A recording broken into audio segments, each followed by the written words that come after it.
Welcome to Be Bite, the podcast where we discuss our life experiences from the ups to downs to everything in between. I'm one of your hosts, Lily. This is Mario. Happy Monday, everyone. Monday. This is Monday. I love Monday. Do you? Monday blues. No, I don't. I hate Monday.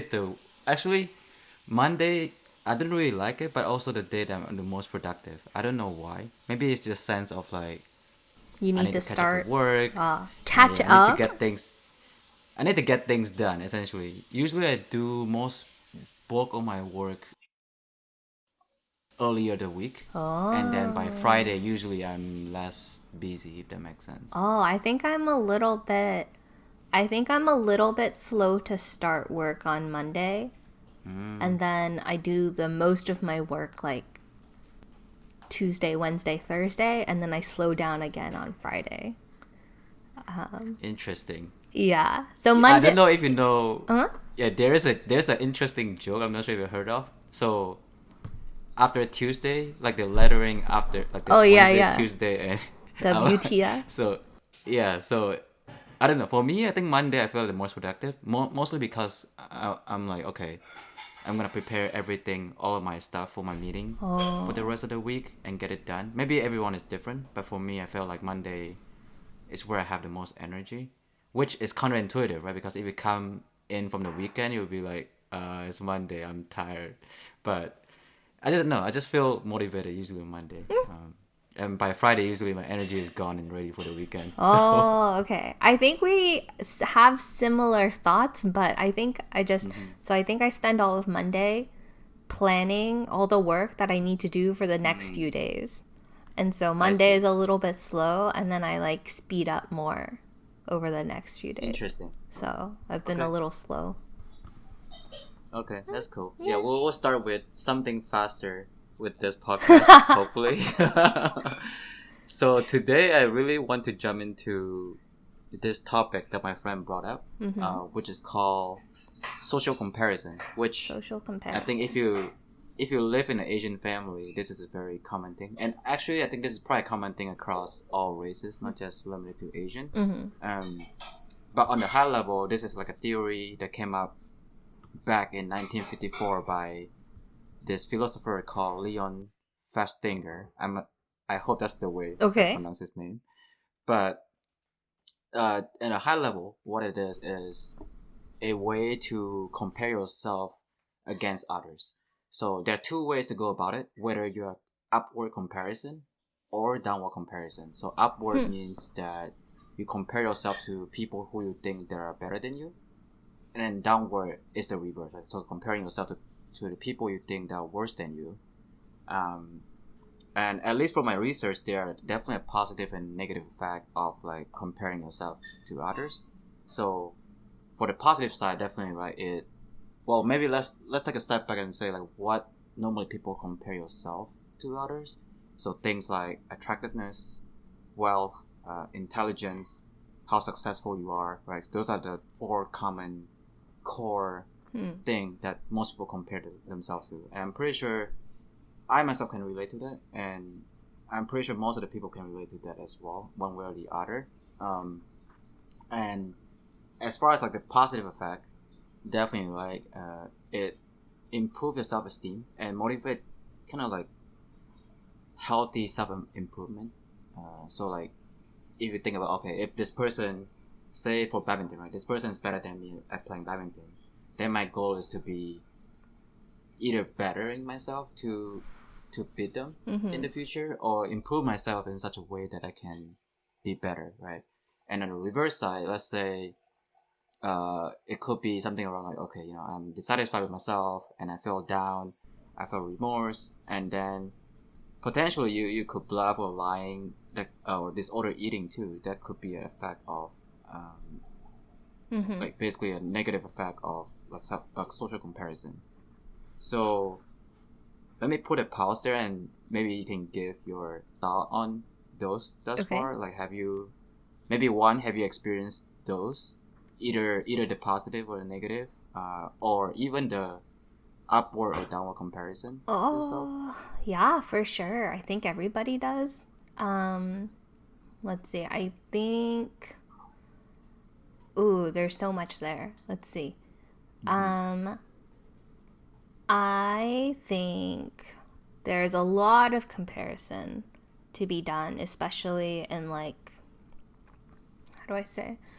I think I work in kind of like a more subjective field. Like art and design is a little bit more subjective than something data or engineering, right? I think that's more like there's like correct answers almost. And so when I look for design inspiration, or if I look at other people's portfolios, I think there is such a skill difference that's visible in a lot of those kinds of works and just their creativity level. You can kind of see there's just like more experience or more just better intuition or something. And so I think it's hard to see those things and not be a little bit discouraged, because I think a lot of designers, like me included, and a lot of the people that I talk to who are maybe a bit more like entry level, we have like enough knowledge to know what the possibilities are, you know? Like we know just enough to like know how far people can go with art and design and whatever creative stuff. But maybe we don't have the skills to get there yet. So it's just like frustrating to see what's possible and not be able to do it yourself. So I think that goes for like badminton or whatever. Like I think when I was younger, right, like it's hard to know. You look at people who are good and you can't like, you're not good enough to even gauge what the skill difference is, right? Yeah. And then once you get a little bit better, you can like you can tell that they're much better, but you don't know like how to do it. And I think that gap is really frustrating. So like in terms of comparison, you like see that, and when you can see that gap really clearly, I think it's more discouraging than anything else. But I think when the gap is smaller, or you can't like tell that there's a gap there, I think it's more motivational. It's like, yeah, like, oh, they're just a little bit better. I can't tell how much better, but maybe if I like improve, then it'll get there. So I think it depends on the level, I think, for me. Yeah, I agree with that. Especially in the badminton, sometimes there are just like friends that I'm like, I'm almost there to beat them. Yeah. But somehow there's just a small differences that I couldn't like get over. Yeah. If I'm like a little bit better, I could beat them, but I can't. So there's like, sometimes it can be frustrating, but also it can be a source of motivation to like train more, to be better. So depending on like how you look at it, so I don't think, to me, both ways is not really a bad thing, because it kind of like both are correlation to each other to push you to become better, as long as you have a positive mindset to it. And not to say that having negative mindset is bad. I mean, everyone is going to have that at some point. It's just how you transform or dealing with those is what is most important to me, at least. Yeah. I think for me, I tend to view the comparisons like kind of negatively. Like I'm not very good at seeing comparisons like positively, but I think for you, at least on my end, you don't strike me as somebody who compares and then be like negative about it. Is that true, or am I making that up? I think I'm less. So I used to compare myself a lot to others, in a sense that I sort of set them as my goal. So for example, right, when I was in school, the goal is to get a job, get a 6 figures salary and things like that. So it's almost like a goal for me to reach. So I view that as a more positive thing. But there are times where I feel like, oh man, this is really hard. Like, how can I do this? Like the gap, like you said, the gap seems so huge that I feel like I'm sort of helpless in a way, if that makes sense.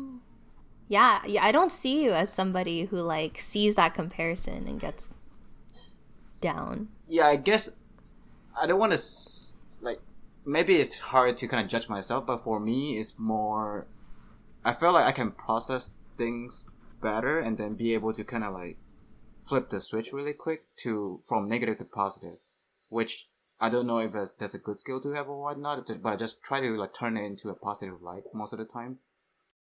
And I think like the most important part, at least to me, is like how much I care about how others view of me. So I feel like this is a very like Asian thing, but growing up, I feel like growing in an environment where I'm just being compared against like the neighbors' kids and neighbors' kids is very easy. Like it just feels like everyone is like comparing against each other. But I think after coming to US, after kind of exposed to different kind of culture and different people from all around the world, I just felt like it's good to compare myself against the other, but I think ultimately doing what I love would push me to do better. I know it sounds cliche to say that, but like I feel the less I'm comparing against the others, in a sense that like make myself feel bad, Mm-hmm. then I tend to do better because I just do whatever I want, if that makes sense. Yeah.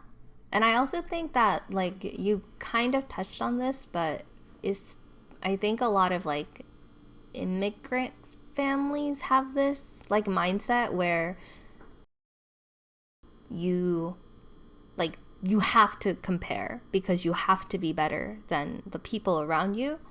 And I think because I grew up in such like strong environments where people like everybody around me, not just like family, but like every Asian adult around me would be like, oh, this person is so great because they're a doctor or they're a lawyer or they're so tall. Or I'm like, what do you want me to do about that?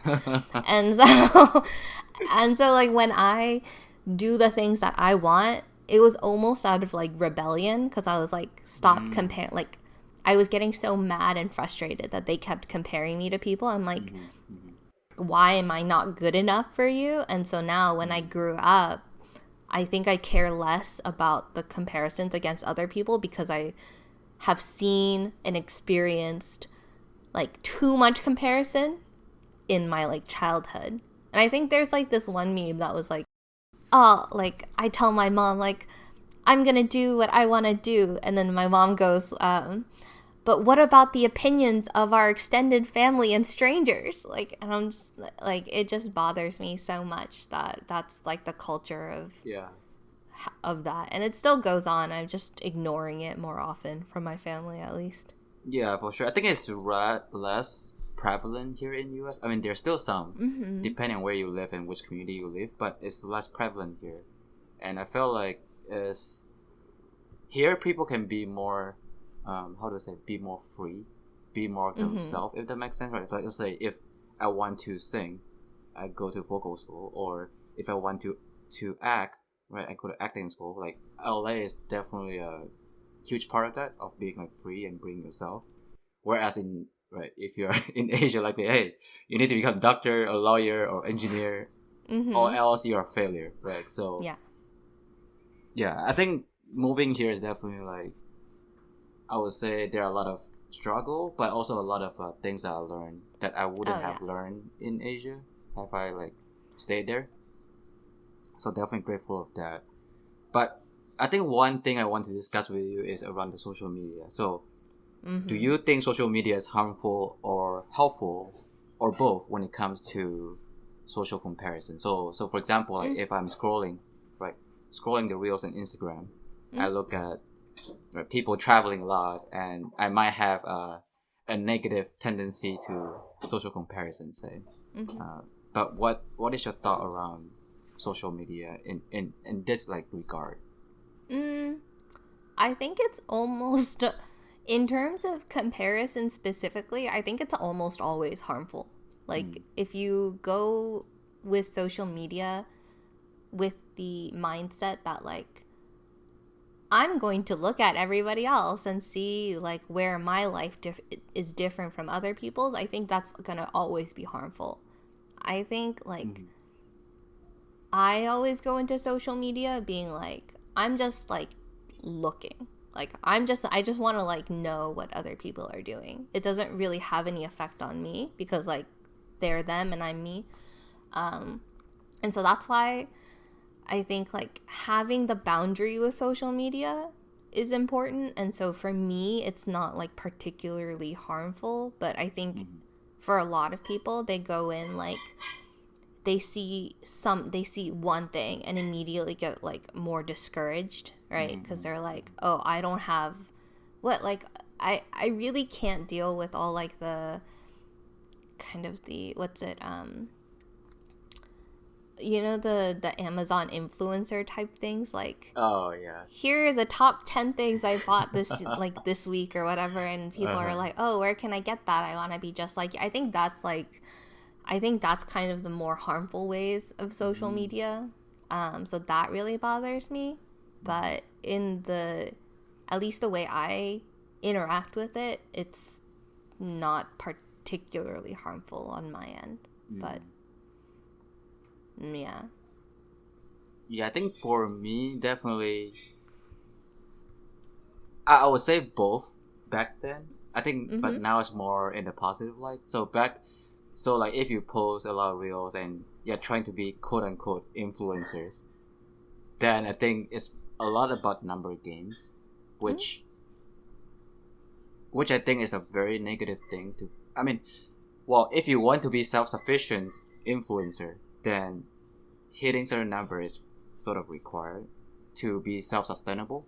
But at the same time, you're not posting something because you really want to post something, but it's more like, I just need to churn things out just because I need to post daily. I need to get some likes or views or things like that, right? So I think I used to think a little bit that way, where okay, I need to hit certain number of followers, I need to get whatever likes, I need to make my reel so good that I can get more likes. But nowadays I feel it as, I'm just gonna post what I like. Like the recent reels that I made is literally like me dancing at the Death Valley National Park, which I'm pretty sure if you see, you will laugh really hard, because that's more like a real me.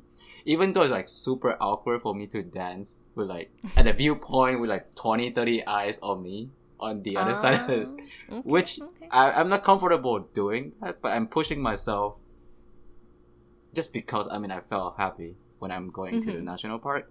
And I don't really care what people say. It's just more like, me vibing at national park. So if that's what I felt, that's what I felt, right? And I post however I want. So I think that attitude with the mindset of like, stop comparing myself to the others kind of helped me a lot in terms of like getting out of my comfort zone and just do things that I want.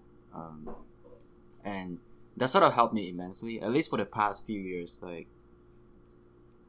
I sort of get out of the mindset of like, I need to be at a certain level, I need to be like this person, I need to do this, do that. At some point, I think you just have to look at it and be like, is that truly myself, or am I just trying to imitate someone else, trying to be that person, right? And I think I get to a point where, you know what, I'm more happy to just being myself. And so I'm doing just that right now. Good. Another interesting stats I want to talk to you about is, so there were some like polls that people take, and then in US at least, and then the result was that 2/3 Americans believe their intelligence are above average, and then men are much more likely than women. So 70% of men state they are smarter than average, compared to 60% of women. So before I give you my thought around that stats, like, what do you think of that specific like stats around? First of all, 2/3 I think they're more intelligence above average, and secondly, men think they are better than women. At least on average, right? Smarter, yeah. Yes. My first thought is like, oh, of course. But because one of the biggest things that I first learned especially with like UX design is, okay, if you're designing for like a customer app, right? Like I worked at a bank, and so when we're making apps, the first question is always like, is like the average American going to figure this out? Because remember how stupid the average American is. And then we're like, oh, okay. And then we realize like half of them are even stupider than that. And so then we're like, oh my God, okay.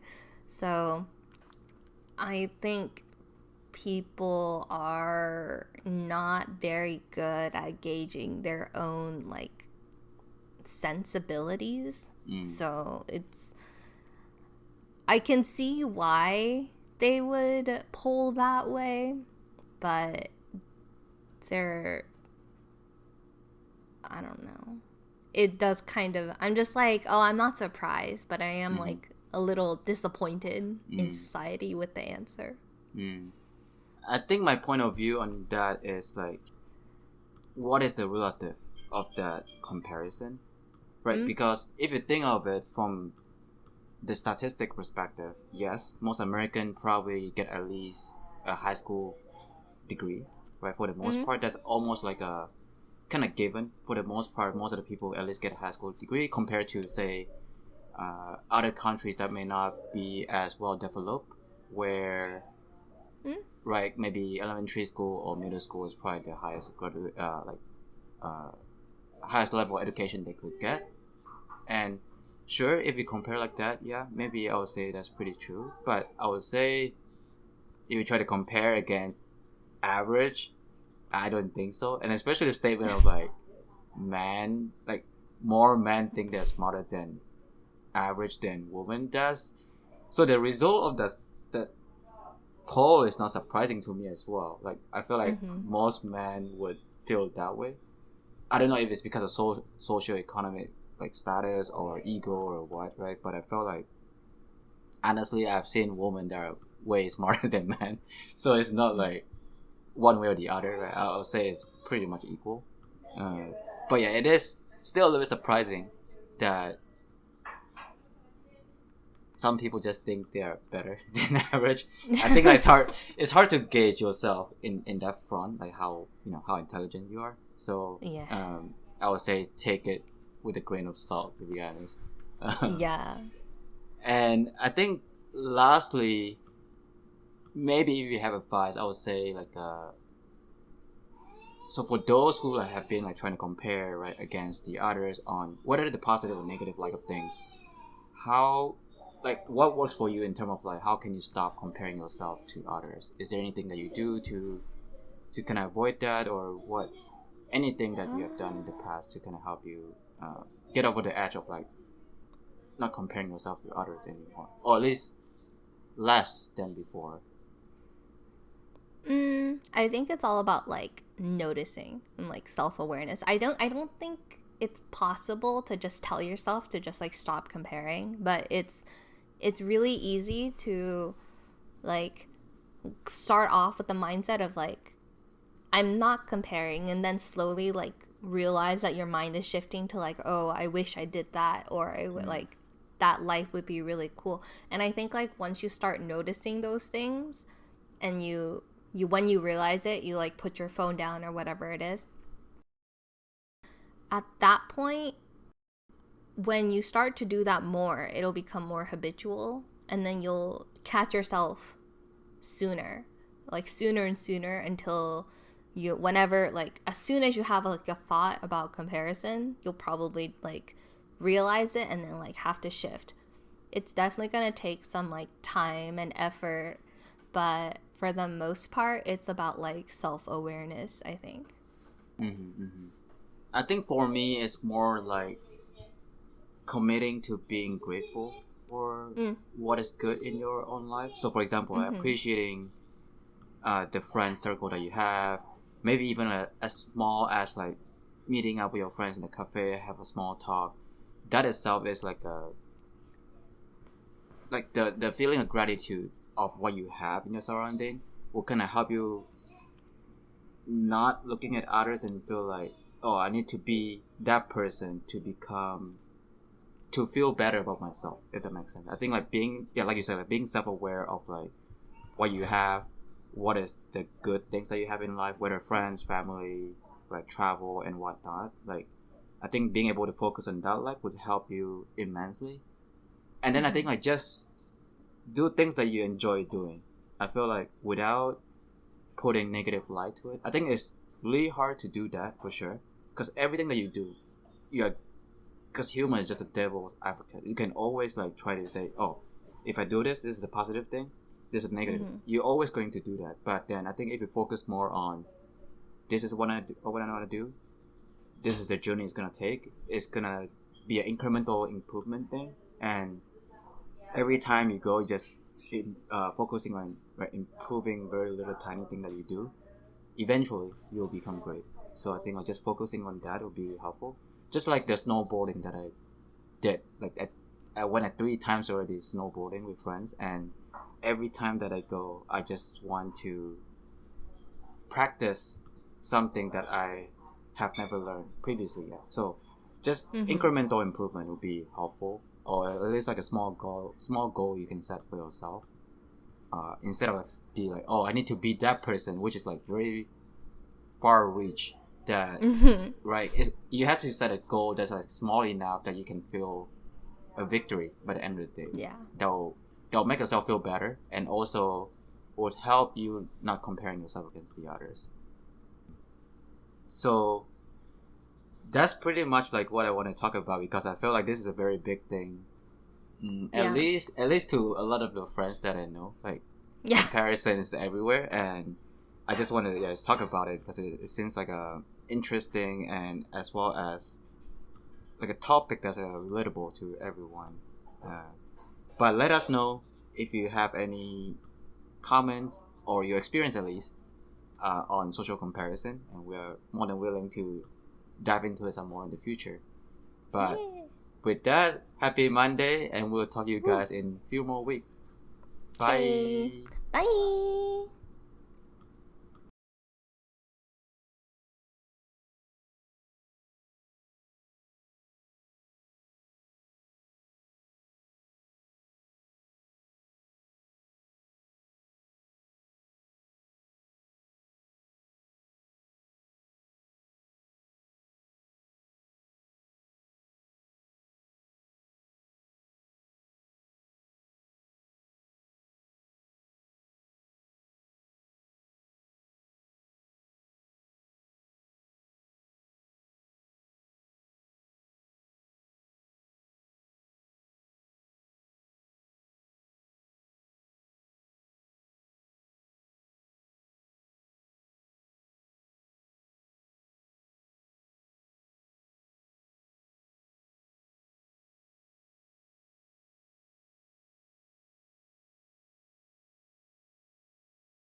bye.